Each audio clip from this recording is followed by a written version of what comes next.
True. Welcome to this episode of Through Literary Lens. Namaskar Vinod ji. Hello, Rajesh ji. So we today congratulate all our listeners and viewers on the occasion of Shakespeare Day, Yes. 1564, Four. 23rd April. That's This great 16 bard was born. 1616, 23rd April, the same day, he passed away.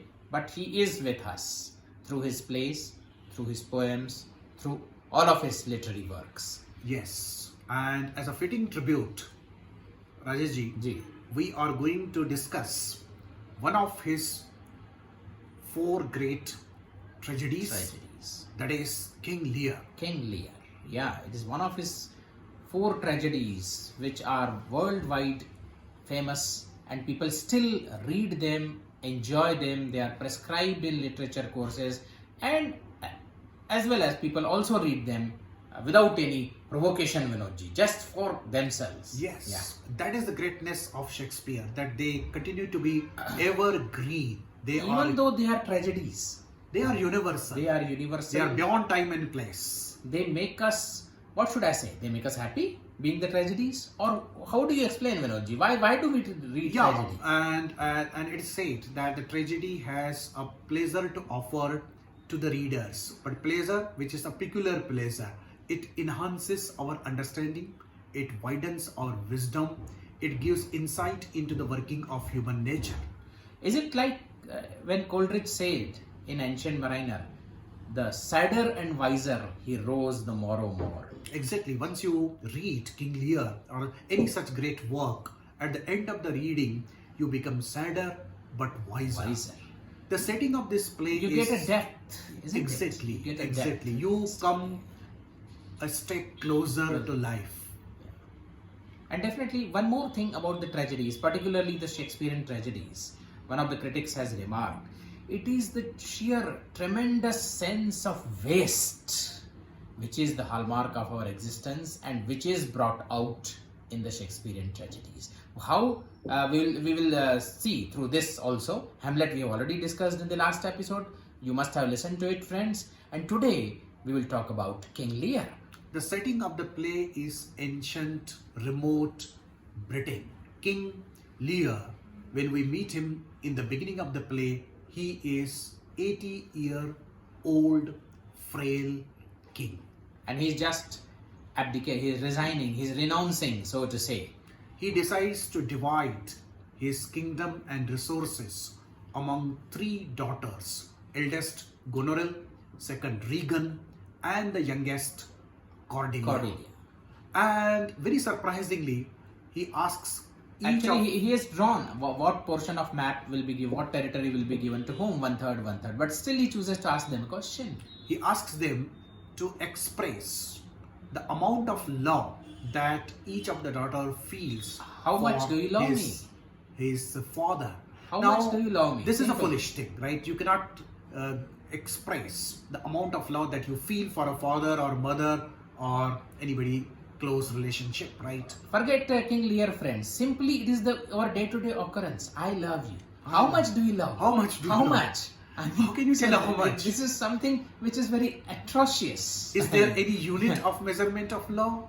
And then people try to, devise false units. If you love me, you need not look at any other woman. If you love me, you need not talk to anybody else. If you love me, you simply obey all my commands, just or unjust. ये जो कौलो करार है क्या है विनोद जी? जी. ये जो कौलो करार है क्या है? शक है या एतबार है क्या है? Yeah, it's very है ना? difficult. Yeah. So come back to So, yeah, the story Lear. of Lear again. Goneril and Regan, two elder daughters, understand the folly of his statement. They Or they are simply- in the worldly mode. They are in the corporate mode. They express, yes, I love you, जब तक चांद सितारे रहें, or whatever. They go on, making large and big claims of their love and affection for the father, and they have the desired result as well. King Lear is really moved, and he believes that these two daughters, they are really affectionate. Cordelia says nothing. Nothing. He says, I love you as much as a daughter can love father. And then she further adds, upon my marriage, half of my love would go to my husband. And this really infuriates King Yeah. Lear, Yeah. he gets so annoyed with this youngest daughter that he banishes her, simply he disowns her, disinherits her from any property, any part of the kingdom, and the kingdom is conveniently divided between two elder daughters, Goneril and Regan. And Cordelia by this time gets married to the King of France. And Lear lives with either of his daughters turn by turn. Yeah, But he gradually, retains 100 soldiers and some resources for himself. in the beginning, but beginning. later on they keep on cutting upon his allowances, upon his knights, and then finally he remarks, even the beast has something more than Beggar has something more superfluous to keep Superfluous, with yeah. himself.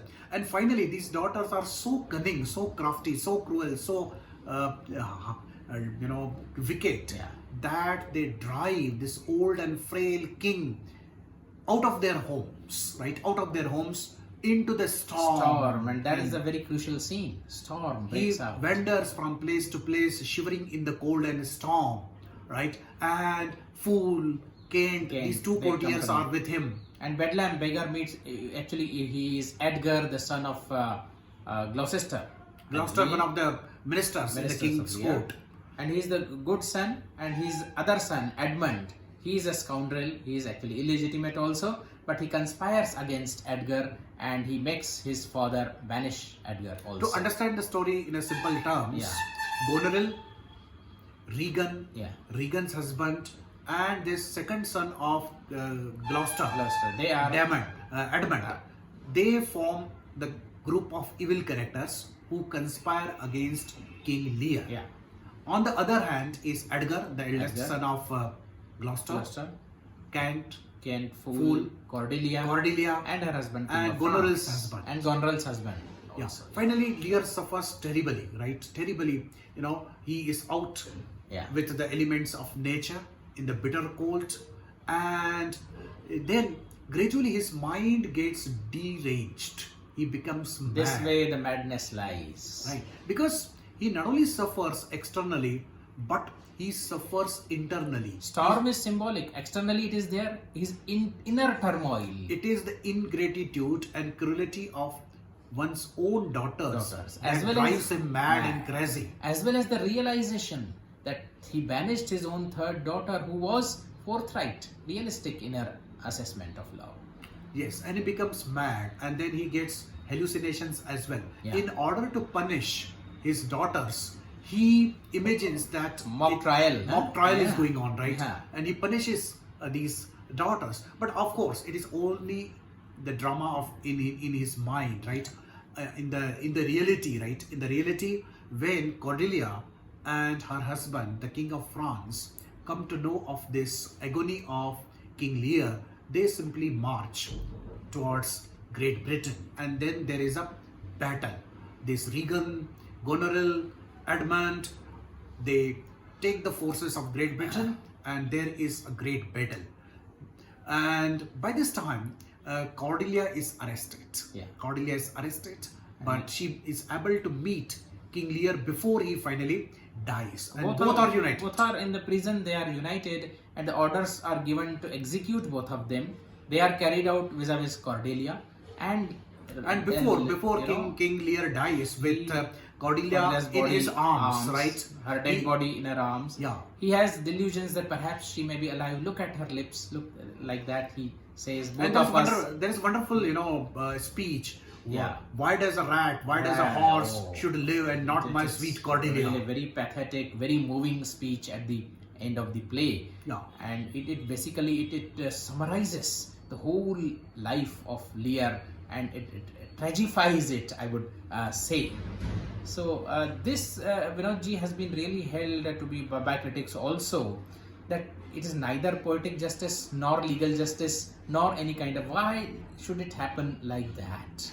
Now, one of the important central concept of Shakespearean tragedy is that evil destroys many things before good triumphs over. The victory of good comes very late at the cost of much of the destruction. And even the good has to not only suffer, but good also succumbs with the evil. And in the end, both of them are in a way destroyed. Like Lear and Cordelia, both of them die, as well as those, of course, villainous characters. They do die. They met their fate. So only Goneril's husband and Edgar, these two remain there to continue the legacy of King Lear. So this tremendous sense of West, that the good comes too late, the good triumphs too late, and in the process the good itself not only suffers but is irreparably damaged. That is the tremendous sense of West which comes out of the Shakespearean tragedy. Here, what was the fatal flaw of Lear? Yeah, you know that Shakespeare's heroes, they suffer from fatal flaw or hamartia, that they have all the qualities. To understand in simple words, they have all the qualities, but they commit one mistake in their life. It is not a moral mistake. It is not some voice in their character. It is error of judgment. Error of judgment. They are not able to interpret a situation rightly. And this error proves to be very heavy in their life. Yes. Very costly in their life. In case of King Lear, it is his arrogance, it is haughtiness, it is his unreasonable demand that you should express how much you love me. This proves to be fatal. And see, nothing. Cordelia says nothing, and nothing is the central metaphor of this play. Ultimately, nothing remains. Right. Nothing Everything remains. is destroyed. So Nothing this comes error of nothing. Nothing comes of nothing. Nothing. Right. And another hallmark of Shakespearean tragedies, they are universal. Even the theme of King Lear, there are many themes, of course. Yeah. It's universal. One is undeserving suffering of parents at the hands of their own children. Yeah. This is something universal. Thousands and millions of old people suffer undeservingly at the hands of their sons and daughters. In the old age, they are robbed of power, they are robbed of money, they simply are put to the shameless situation. Sometimes when the sons are not ready to keep their parents in their home, they are driven out to the old age homes. We observe all these things. So every suffering elderly person reminds us of the tragedy of King Lear. Definitely. And the way in which all this is portrayed, it's a very, very delicate way of Shakespeare when he writes the poetry, when he writes the various scenes. If you really read and listen to King Lear, you cannot remain but be moved immensely. Shakespeare's plays are elevated to the higher level because of his wonderful power of poetry. There are many passages in Lear itself which read like poems. As I told you, the last passage, the birds, linnets in the cage. Yes. Two of us, linnets in the cage. It's a really profoundly moving passage. One is moved to tears, and even in the classroom. Yeah, Charles Lamb was so dejected, so sorrowful by when he read the end of Lear that he was tempted to change the end of the play. But of course, that is not advisable. One should not change the end of the play of such a great master like Shakespeare. And one thing in defense of Lear, Vinodji, the defense of the error of judgment. Yes. Cordelia, she was a good girl. She was definitely, as we have seen. But the way she puts her love, if you love, can't you simply, for the pleasure of your old doting father, can't you simply express it? She simply logically, very rationally, half of my love will go to my husband. And this is really, I mean, something which perhaps it enhances her innocence, because it is critics point out that Cordelia is the sweetest of Shakespeare's heroines. Yes, definitely. And she is made more poignant by her untimely execution and death, and the way Lear looks at her dead body and saying that this lip is moving, perhaps she is alive. So, and I'm really sure that after listening to this discussion, our viewers must develop more interest in Shakespeare's plays, and definitely as a fitting tribute. We can just give you a glimpse of the there are so many things in King Lear. If we go on discussing for hours together, still we will not be able to complete it. And that is the greatness of the master.